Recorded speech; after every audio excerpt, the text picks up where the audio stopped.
pamilya tayo. Pamilya tayo, anak. Happy Family Day tayo. Happy Family Day din sa'yo.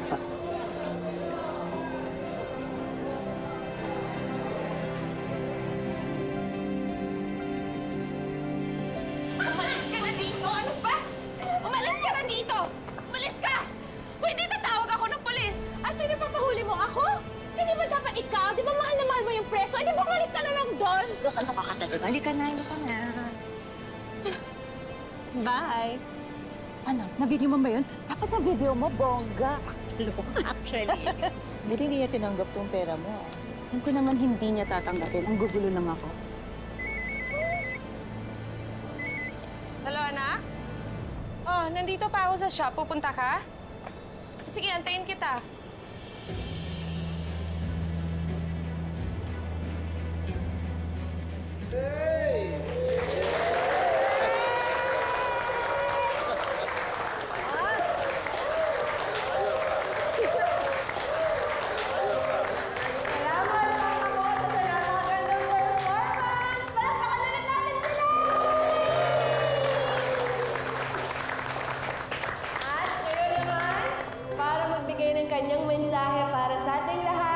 Tatawagin ko na po ang aking tatay, na tatay na rin po ng lahat ng kahosa natin dito sa loob.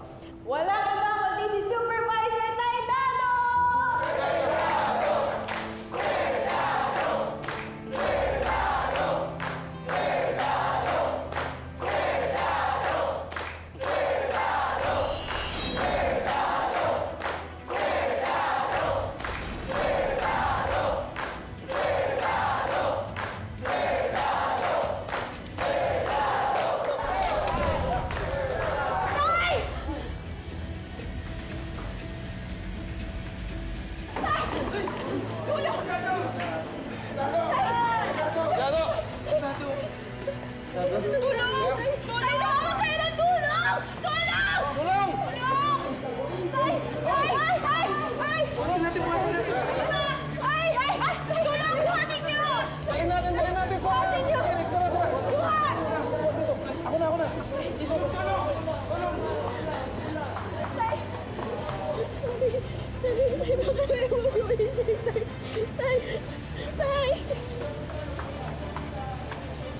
Loka-loka ka talaga. Hindi ka nagbago.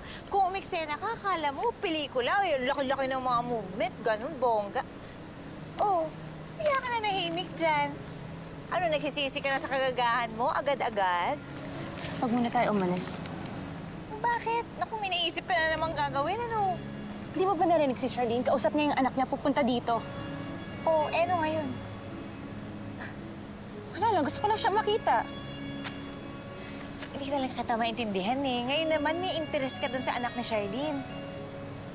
Kailangan ko siya makita. Ano ba talagang gusto mong mangyari? Ba't gusto mong makita yung anak ni Charlene? Basta, gusto ko lang siya makita.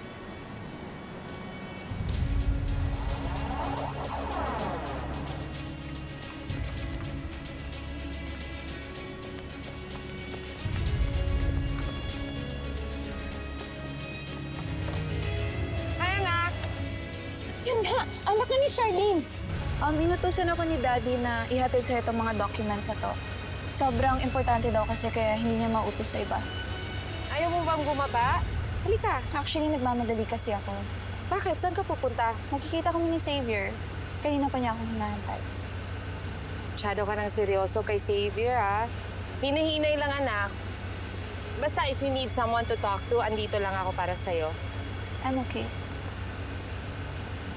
Yun na nga siya ngayon, yung anak ni Charlene. Oo nga, pero bakit ayaw bumaba? Oo nga, I want to see her. Gusto ko siyang makita. Ayaw mo talagang bumaba? Hindi na, Ma. Maybe next time, I really need to go. Manong, let's go. Bruce, ingat kayo, ha?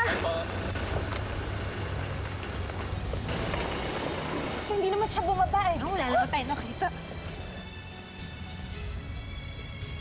Sundan natin siya. Kaya hindi naman natin nakita. Sundan natin siya. Makahabol pa natin siya. Tara na. Ano? Halika na. Ay! Ay! Bakit hindi mo ko nagigising? Ay! Ay, di ba sabi mo hindi mo ko iwan kahit anong mangyari? Kung kanina mo ako ikipan, bumising ka na, please. Tay! Tay! Tay! Tay! Ma'am, sir, hanggang dito na lang kayo. Pasensya na.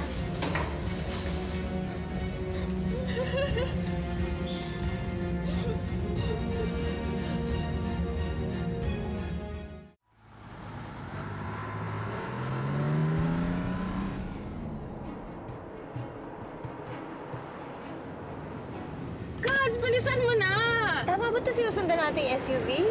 Oo, yun yun. O tapos anong gagawin mo? Kikidnapin mo yung anak ni Charlene? Basta gusto ko lang siya makilala, okay? Bakit nga? Ba't ka ba nagkakaganyan?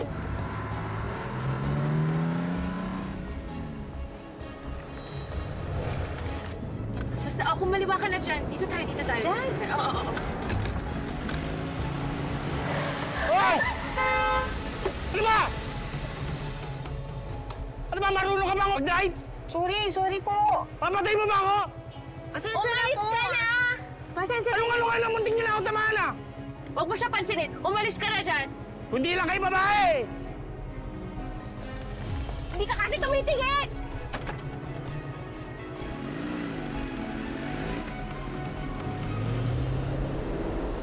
Dok, kamusta na po si tatay? Nagka-minor cut siya sa kanyang noo kaya siya dinugo. Determine pa namin kung may ibang naapektuhan sa kanyang utak via CT scan. Pero sa ngayon, hindi na critical na lagay niya. However, yung dahilan ng kanyang pagkabagsak, yun ang malaking problema natin sa ngayon. Dok, ano ko bang nangyari kay Sir Pascual? I'm afraid na lumalala ng tuluyan ang kanyang sakit. Yung Parkinson's disease po niya. Tama ka, Princess. Lumalala na ang kalagayan ng inyong ama. That's the reason na hindi niya nagalaw ang kanyang paa. Nabol siya, nawalan siya ng balance. Mukhang mahirapan ng tumayo at maglakad mag-isa ang iyong ama without the help of a person, cane or walker. That's the reason I don't think he's fit to go to work. I'm so sorry. Excuse me.